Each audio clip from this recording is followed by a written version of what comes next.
বন্ধুরা, কেমন আছো সবাই? আশা করি ভালো আছো। তোমাদের জন্য আরেকটি নতুন গল্প নিয়ে হাজির হলাম। গল্পটি মন দিয়ে শুনুন, আশা করি ভালো লাগবে। আমি তখন বাড়ির নতুন বউ। অমিতের সাথে আমার অল্প কিছুদিন হলো বিয়ে হয়েছে। একদিন বিকেলবেলা আমি আমার শাশুড়ির রুমে গেছি তার রুমটা ঝাড়ু দেওয়ার জন্য। কিন্তু রুমের মধ্যে গিয়ে এমন দৃশ্য দেখতে হবে আমি কল্পনাও করতে পারিনি। তারা দুজন এমনভাবে ব্যস্ত হয়ে পড়েছে, কোনো দিকেই তাদের একদমই খেয়াল নাই। যখন দেখলাম তাদের অন্য কোনো দিকে খেয়াল নাই, ঠিক তখনই আমিও সুযোগ নিলাম। ওতপেতের দরজার পাশে দাঁড়িয়ে তাদের ব্যস্ত সময় কাটানো দেখছিলাম। জীবনের এই প্রথম আমি বুঝতে পারলাম সংসার জীবনের মূল কাজই হয়তো এইটা। বন্ধুরা, আমার শ্বশুরের কাছে একটা কাঠবিড়ালি দেখতে পেলাম। সেটা একবার আমার শাশুড়ির কাছে দিচ্ছে, আবার আমার শ্বশুরের কাছে ফেরত আসতেছে। একটা কাঠবিড়ালি নিয়ে তারা দুজন একদম বাচ্চা ছেলেপেলের মতো খেলা করতেছে। দৃশ্যটি দেখতে আমার কাছে অসাধারণ লাগছে। সম্ভবত কাঠবিড়ালিটি আমার শ্বশুরের নিজের হাতে পোষা ছিল, যার কারণে আমার শ্বশুর যেদিকে নিচ্ছে সেদিকেই যাচ্ছে। এই সামান্য ছোটখাটো কাঠবিড়ালির দুষ্টুমির কাছে আমার শাশুড়ি একদম পেরেশান হয়ে উঠছে। মাঝে মধ্যে আমার শ্বশুরের ওপর চরমভাবে রেগে যাচ্ছে আমার শাশুড়ি। শ্বশুরকে বলছে, তুমি তোমার এই জঙ্গলের দুষ্ট প্রাণীটিকে রুম থেকে নিয়ে বের হও, ওর জ্বালাপোড়া আমার আর সহ্য হচ্ছে না। আমার শ্বশুর যেন আমার শাশুড়ির কোনো কথাই তার কান অবধি পৌঁছাচ্ছে না। প্রায় ৩০ মিনিট ধরে সেই বিড়ালটি আমার শাশুড়িকে খুবই জ্বালা যন্ত্রণা দিচ্ছিল। একসময় আমার শাশুড়ি রেগে রুম থেকে বের হয়ে আসে। দরজা পার হতেই আমাকে দেখে ফেলে আমার শাশুড়ি। সে আমাকে জিজ্ঞেস করল, বৌমা, তুমি এখানে দাঁড়িয়ে কি করছিলে? শাশুড়ির কথা শুনে আমার শ্বশুরও বের হয়ে আসে। এবার আমি কোনো কথা না বলে দৌড়ে আমার রুমে চলে আসি। আমি সেদিন বুঝতে পারছিলাম আমি যে তাদের রুমের দরজার পাশে দাঁড়িয়ে থেকে তাদের কাঠবিড়ালি নিয়ে কাটানোর সুন্দর মুহূর্তটুকু আমি দেখে ফেলেছি, এটা তারা বুঝতে পেরেছিল। তাদের চোখ মুখেও কেমন যেন লাজুকো লাজুকো ভাব ছিল। পরের দিন দুপুরবেলা আমি গোসলখানায় ঢুকব, এমন সময় আমার শ্বশুর আমার সামনে এসে দাঁড়ালো। গতকালকে আমি তাদের রুমের দরজার পাশে কত সময় দাঁড়িয়েছিলাম সেই সম্পর্কে জানতে চাইল। আমি তাকে সব সত্যিটুকু বলে দিলাম। তারপরে আমার শ্বশুর গোসলখানার ভেতরে আমাকে ডেকে যে ইতিহাস করল, আমি তার সবটুকুই তোমাদের সাথে শেয়ার করব। আমার নাম অজন্তা। আমি একজন হতদরিদ্র পরিবারের মেয়ে। আমার বাবা একজন ভিক্ষুক। মানুষের দুয়ারে দুয়ারে হাত পেতে চেয়ে ছোটবেলা থেকে আমাদেরকে মানুষ করছে। তবে আমি ভিক্ষুকের মেয়ে হলেও দেখতে শুনতে ছোটবেলা থেকে অনেক সুন্দরী ছিলাম। এলাকার অনেক যুবক ছেলে পেলে আমার পিছনে লাইন ধরে থাকত আমাকে বিয়ে করার জন্য। হঠাৎ একদিন একটি বিয়ের অনুষ্ঠানে অনেকের বাবা মা আমাকে দেখে তারা আমাকে খুবই পছন্দ করে। আমার এক আন্টিকে জিজ্ঞেস করে আমার সম্পর্কে। আমার আন্টি তখন আমার সম্পর্কে সব সত্যি কথা তাদেরকে বলে দেয়। তারপরও তারা জেনে শুনে আমাকে তাদের বাড়ির বউ বানিয়ে নেয়। কিন্তু এর মূল কারণ আমি পরে বুঝতে পারলাম। ওনার ছেলে অনিক, অর্থাৎ আমার হাজবেন্ড, একজন অন্ধ। সে দু চোখে কিছুই দেখতে পায় না, হাতের ইশারায় চলাফেরা করে। অনিকের বাবা মা মোটামুটি একটা অর্থ সম্পদের মালিক ছিল। এদিকে আমার বিয়ের প্রস্তাবটা আমার বাবা মাকে দিতেই তারা রাজি হয়ে যায়। আমি আমার বাবাকে বলেছিলাম, আমি একজন ভিক্ষুকের মেয়ে, এত বড় বাড়িকে আমাকে বিয়ে দিও না, আমার কপালে সুখ হবে না। আমার মা বলল, বিয়ে, জন্ম, মৃত্যু, এই তিনটে জিনিস উপর আল্লাহর হাতে। উপর আল্লাহ চাইছে জন্যই আমাদের মতো ভিক্ষুকের বাড়িতে তারা বিয়ের সম্বন্ধ নিয়ে এসেছে। আমি কোনোভাবেই আমার বাবা মাকে বোঝাতে পারলাম না। অবশেষে আমাদের বিয়েটা হলো। বাসর রাতে ঘটে গেল অলৌকিক ঘটনা। বন্ধুরা, এই মজার ঘটনাটা অবশ্যই আমি তোমাদেরকে বলবো, তবে তার আগে অনেক সম্পর্কে কিছু কথা বলা দরকার। বাসর রাত থেকে আমি বুঝতে পারলাম অনিক একজন সৎ, সরল, সোজা ছেলে। ওর মনের ভিতরে কোনো প্যাচগত ছিল না। কিন্তু তার বাবা মা এতটাই ছোট মন মানসিকতার মানুষ, যেটা তোমাদেরকে বলে বোঝাতে পারবো না। তাছাড়া তাদের চরিত্রেরও অনেক প্রবলেম আছে। এবার আসি বাসর রাতে সেই ঘটনায়। রাত্রে যখন আমরা দুজন দুজনের কাছাকাছি আসব, ঠিক তার কিছু সময় পূর্বে অনেক আমাকে বলল, আমি একটু ওয়াশরুম থেকে আসি। তারপর সে আমাকে বিছানায় রেখে চলে গেল। রুমের মধ্যে সবুজ কালারের ডিম নাইটটা আবছা আলোয় জ্বলছিল। প্রায় 5 মিনিট পর একজন মানুষ চুপি চুপি এসে আমার বিছানায় বসল। তারপর আস্তে আস্তে আমার কাছে চলে আসলো। আমি ডিম লাইটের আলোয় তাকে ঠিক চিনে উঠতে পারছিলাম না। তারপর আমি যখন তাকে জিজ্ঞেস করলাম, আপনি কে? তখন সে আমাকে বলল, আমি অনিকের বাবা। এবার আমার গলাটা একদম শুকিয়ে আসলো। বাসর রাতে ছেলের বাসর ঘরে বাবা ঢুকল, বিষয়টা তো একদম অন্যরকম। আমি বলবো ভাষা খুঁজে পাচ্ছিলাম না। এবার আমার শ্বশুর আমার মাথার উপর থেকে ঘুমটা নামালো। তারপর একজন নতুন বউয়ের থুতনি ধরে তার স্বামী যেভাবে অপলক দৃষ্টিতে দেখে, ঠিক সেভাবে আমার দিকে সে তাকিয়ে রইল। তারপর আস্তে আস্তে সে আমাকে যেসব আচরণের সাথে কথা বলা শুরু করল, আমি যেন আকাশ থেকে মাটিকে পড়ে গেলাম। বন্ধুরা, আজকে আমি তোমাদের কাছে একটা কথাও লুকাবো না। তারপর আমার শ্বশুর আমাকে বলল, জন বৌমা, তোমার শাশুড়ি আর আমার বাসর রাতে কি হয়েছিল? আমার তার কথা শোনার ইচ্ছে না থাকা সত্ত্বেও আমি শ্বশুরকে জিজ্ঞেস করলাম, কি হয়েছিল আব্বা? আমার শ্বশুর তখন বলল, তোমার শাশুড়ির কাছে আমি যখন গেলাম তখন সে আমাকে দেখে কেমন জানে মুখটা গোমরা করে ফেলল। আমি বুঝতে পারলাম আমাকে দেখে তোমার শাশুড়ি পছন্দ হয়নি। আমারও মনটা ভীষণ খারাপ হয়ে গেল। তবে আমার নিজের ওপর অগাধ বিশ্বাস ছিল, হয়তো কিছু সময় পর থেকে তোমার শাশুড়ি আমার জন্য পাগল হয়ে যাবে। শ্বশুরের এই কথা শুনে আমারও তার পুরো গল্প শোনার প্রতি কেমন যেন আগ্রহ এসে গেল। আমি তাকে জিজ্ঞেস করলাম, তারপর বাবা? আমার শ্বশুর তখন বলল, তারপর আমি তোমার শাশুড়িকে বিভিন্ন ধরনের ভালোমন্দ কথা বলতে শুরু করলাম, তার মনটা ভালো করার জন্যে। কিন্তু কোনো উপায়ে তার মুভমেন্ট চেঞ্জ হচ্ছিল না। এরপর আমি তাকে বললাম, আমার রুমের মধ্যে প্রায় আজ 15 বছর ধরে একটা কাঠবিড়ালি পুষি। কাঠবিড়ালিটাকে আমি যা বলি তাই শোনে। আজকে তোমার আর আমার এই সুন্দর মুহূর্ত, আমার খুবই যত্ন করে পোষা কাঠবিড়ালিটা তোমাকে উপহার দিতে চাই। তোমার শাশুড়ি তখন মুচকি একটা হাসি দিয়ে বলল, তাহলে তোমার সেই কাঠবিড়ালিটা আগে দেখি, তার আকার আকৃতি বা গায়ের রংটা কেমন। বন্ধুরা, তোমরা নিশ্চয়ই আমার কথার ভাষাগুলো বুঝতে পারছ। তারপর আমি শ্বশুরকে আবারও জিজ্ঞেস করলাম, তারপর আব্বা কি হলো? এবার আমার শ্বশুর বলল, তারপর আমি খাঁচার ভেতর থেকে আমার পোষা কাঠবিড়ালিটি বের করে আমি হাতে ধরে রাখলাম। এবার আমি আমার শ্বশুরকে আবার জিজ্ঞেস করলাম, আব্বা তারপর কি হলো? আমার শ্বশুর এবার বুঝতে পারল তার গল্প শুনতে আমি কতটা আগ্রহী। এবার আমার শ্বশুর বলল, বৌমা, এবার আমি আমার সেই কাঠবিড়ালিটা মাথায় সুন্দর করে হাত বোলাচ্ছি, আর তখন কাঠবিড়ালিটি আমার হাতের মধ্যে থেকে ছোট ছোট করে লাফ দিচ্ছে। তোমার শাশুড়ি তখন আমাকে বলল, তোমার এই পোষা কাঠবিড়ালিটা আমার হাতে দেবে, আমি একটু নেড়েচেড়ে দেখতাম। আমি তখন বুঝতে পারলাম আমার এই পোষা কাঠবিড়ালিটি দেখে তোমার শাশুড়ির মনটা নরম হয়ে গেছে।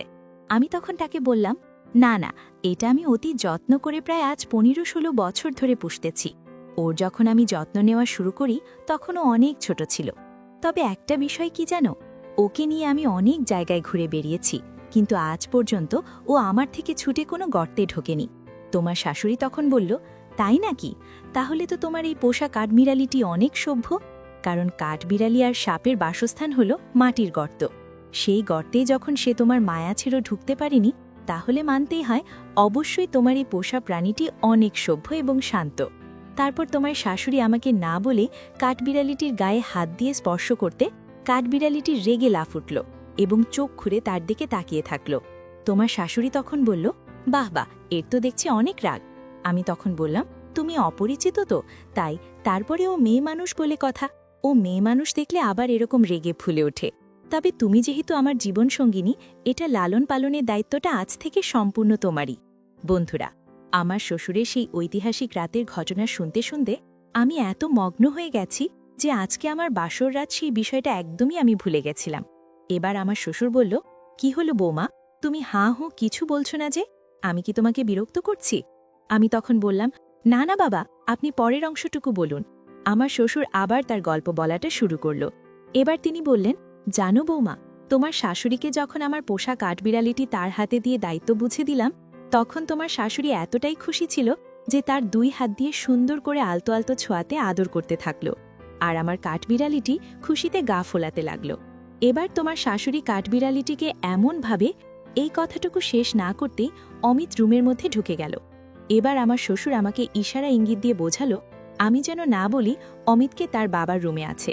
এবার অমিত আমাকে জিজ্ঞেস করল, কি ব্যাপার অজন্তা, আমার রুমে মনে হয় কেউ যেন তোমার সাথে কথা বলল? আমি তখন অমিতকে বললাম, আরে না না, কেউ না, আমার বাড়ি থেকে ছোট ভাই ফোন করেছিল, আমি ওর সাথে বেশ কয়েক মিনিট ধরে কথা বললাম। অমিত আমার কথাটা বিশ্বাস করে কিছু বলল না, কিন্তু আমার মনের মধ্যে এমন একটা বাতাস বইতে থাকলো, কাউকে বোঝাতে পারছিলাম না। শ্বশুরের পুরো গল্পটা শুনতে পারলে আমার হয়তো আরও ভালো লাগত। এবার অমিত খাটের উপরে বসল। আমার শ্বশুর আস্তে করে খাটের উপর থেকে উঠে দাঁড়ালো। তারপর খাঁচার ভেতর থেকে তার পোষা কাঠবিড়ালিটিকে এক ঝলক দেখিয়ে রুম থেকে বেরিয়ে এসে চলে গেল। আমার তখন অনেক আফসোস হতে থাকল, শ্বশুরের পোষা এমনকি অনেক যত্ন করা সেই কাঠবিড়ালিটিকে আমি কাছ থেকে দেখতে পারলাম না। তবে দূর থেকে যতটুকু দেখেছি আমার অনেক ভালো লেগেছে। আমার ইচ্ছা জাগল কাছ থেকে নেড়েচেড়ে নিজের মতো করে আমি দেখব। এবার অমিত আমার কাছে এসে পাশে বসল। সে আমার দিকে এমনভাবে তাকিয়ে আছে যেন দু চোখ মেলে আমাকে দেখছে।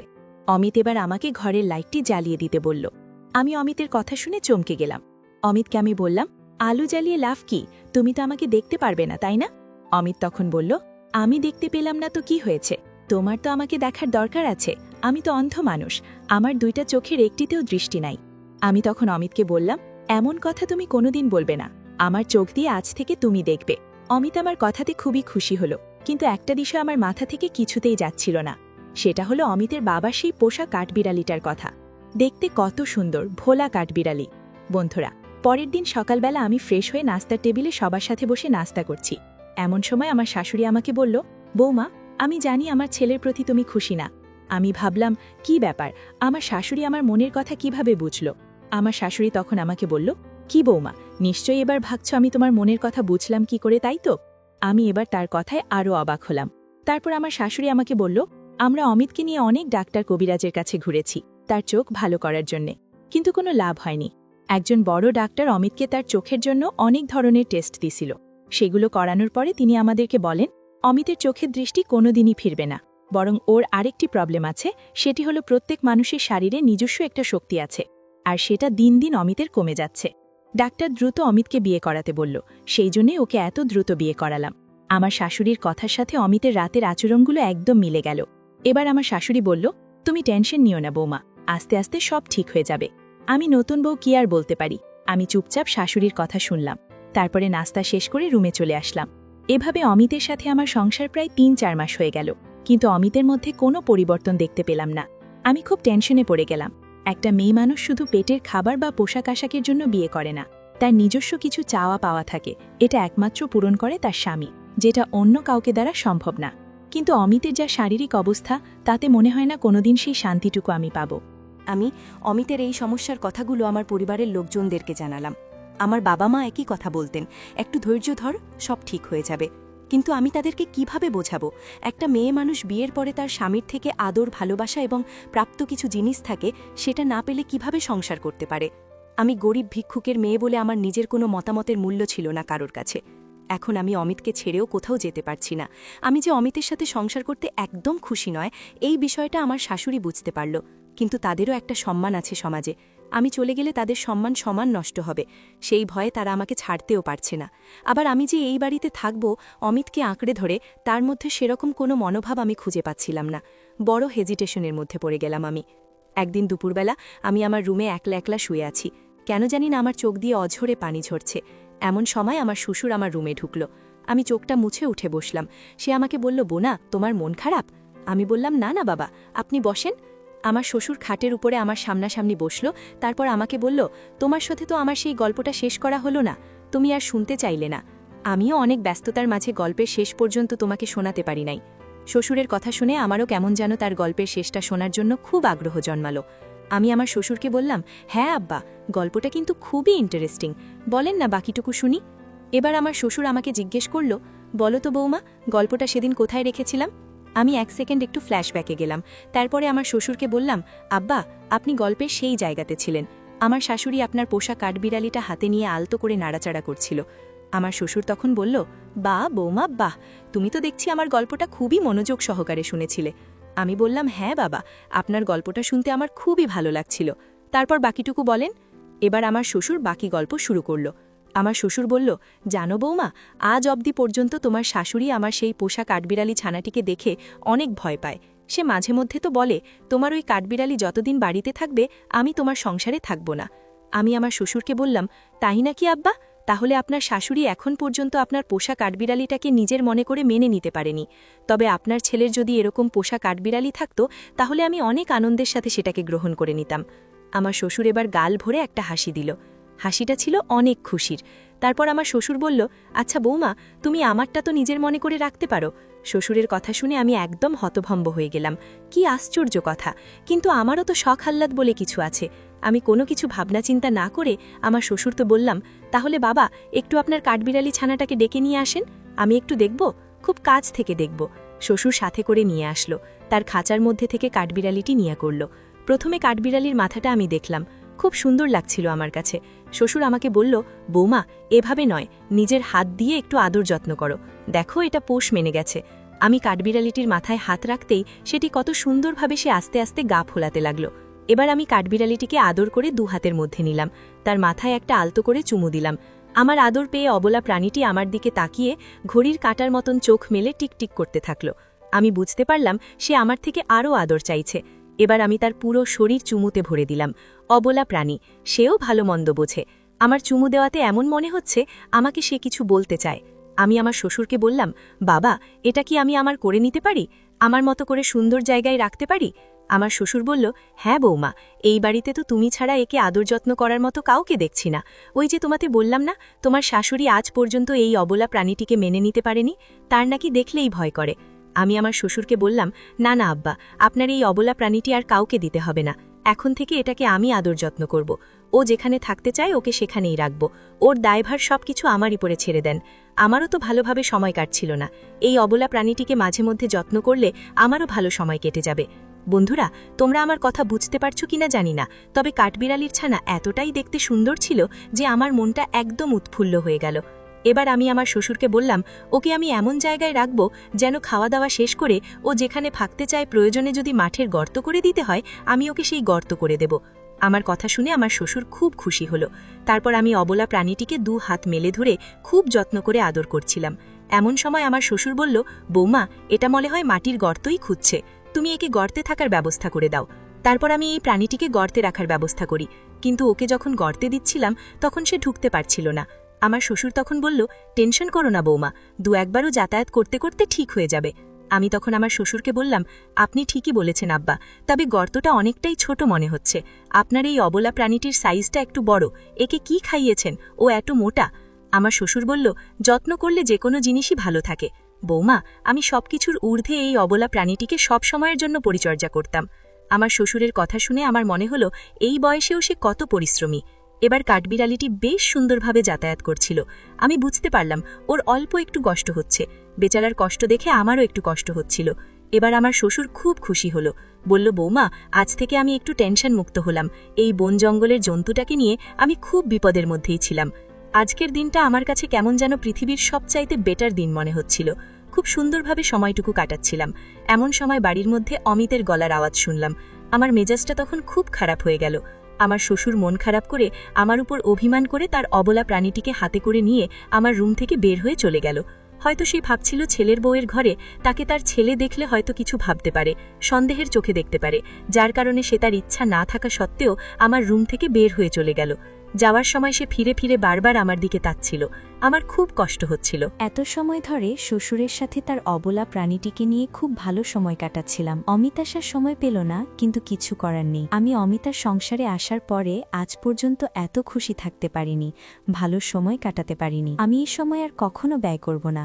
আমি সিদ্ধান্ত নিলাম, অমিত অন্ধ মানুষ, যে কোনোভাবেই হোক সপ্তাহে 2-4 দিন আমি এই অবলা প্রাণীটিকে নিয়ে সময় কাটাবো। তাই সপ্তাহখানেক আমার শ্বশুর এভাবে আমার সাথে মান অভিমানে কথা না বলে কাটিয়ে দিল। কিন্তু আমি যেন এই কয়েকটা দিনে কেমন হয়ে গেলাম।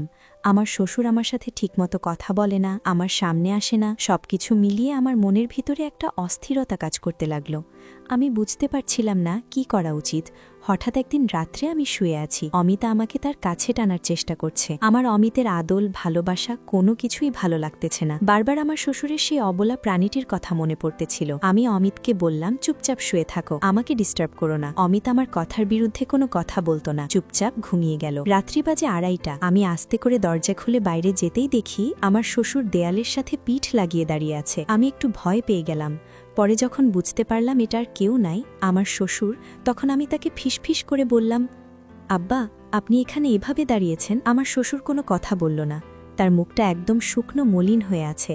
আমি তাকে কি বলবো বুঝে উঠতে পারছিলাম না। আমার খুব কান্না পাচ্ছিল। আমি শ্বশুরকে বললাম, আব্বা, আপনার কি হয়েছে? আপনি এরকম মন খারাপ করে আমার সাথে কথা বলেন না কি জন্য? তখন আমার শ্বশুর বলল, না বৌমা, আসলে কথাই আছে না, এক পাত্রের ঢাকনি আরেক পাত্রে লাগে না। ভেবেচিন্তে আমিও দেখলাম তোমার সাথে হয়তোবা আমার কথা না বলাটাই ঠিক। এবার আমার শ্বশুরের কথাতে আমি আবেগপ্রবণ হয়ে আমার চোখ দিয়ে দক্ষটা জল গড়িয়ে পড়ল।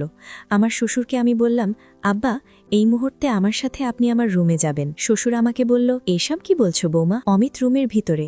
আমি বললাম, ও তো অন্ধ, তাছাড়া আপনি তো আমার শ্বশুর, এখানে ওর মাইন্ড করার কোনো বিষয় নেই, আপনি আমার সাথে চলুন, তবে আপনারা সে অবলা প্রাণীটি সাথে নিতে ভুলবেন না। আমার এই কথা শুনে আমার শ্বশুরের মুহূর্তের মধ্যে সব রাগ পানি হয়ে গেল। আমি তার হাত ধরে রুমের মধ্যে নিয়ে গেলাম। এবার আমার শ্বশুরের পায়ের শব্দ শুনে অমিত বলল, কি ব্যাপার অজন্তা, রুমের মধ্যে তোমার সাথে কেউ ঢুকলো নাকি? আমি তখন একটু রেগে গিয়ে বললাম, তোমার মতো অন্ধ, ন্যাংরা, লোলা প্রতিবন্ধীদের এই একটা সমস্যা, যে কোনো বিষয়ে সন্দেহ করো। আমার কথা শুনে অমিত আর একটা কথাও বলল না। এবার আমি ঘরের মেঝেতে পাটি পারলাম, শ্বশুরকে বসতে দিলাম, সাথে আমিও বসলাম। এবার তার পোষা অবলা প্রাণীটি নিয়ে আমি অনেকক্ষণ ধরে তার সাথে বাচ্চাদের মতো খেলার ছলে ছলে আনন্দ উপভোগ করলাম। এভাবে প্রায়ই আমার শ্বশুরকে নিয়ে আমার রুমের মধ্যে বিভিন্ন ধরনের আলাপ আলোচনা করতাম। একদিন অমিতই বিষয়টা ভালোভাবে বুঝতে পারে, তারপর সে বাড়ি ছেড়ে কিছুদিনের জন্য দূরে কোথাও চলে যায়। অনেক খোঁজাখুঁজির পর তার কাছে আমি এবং আমার শ্বশুর ভুল স্বীকার করে তাকে ফিরিয়ে নিয়ে আসি এবং নতুন করে তার সাথে সংসার শুরু করি। তারপর থেকে ভালোভাবেই চলছিল আমাদের সংসার। বন্ধুরা, আজকে আমার এই গল্পটা শুনে তোমাদের কাছে যদি একটুও ভালো লেগে থাকে, তাহলে ভিডিওর নিচে কমেন্ট বক্সে তোমাদের মতামতগুলো প্রকাশ করবে এবং এমন নতুন নতুন ভিডিও পেতে আমাদের চ্যানেলটি সাবস্ক্রাইব করে অবশ্যই সাথে থাকবে। সবাই নিজেদের পরিবারের দিকে লক্ষ্য রাখবে। সবার সুস্বাস্থ্য কামনা করে আজকের ভিডিও থেকে বিদায় নিলাম। আল্লাহ হাফেজ।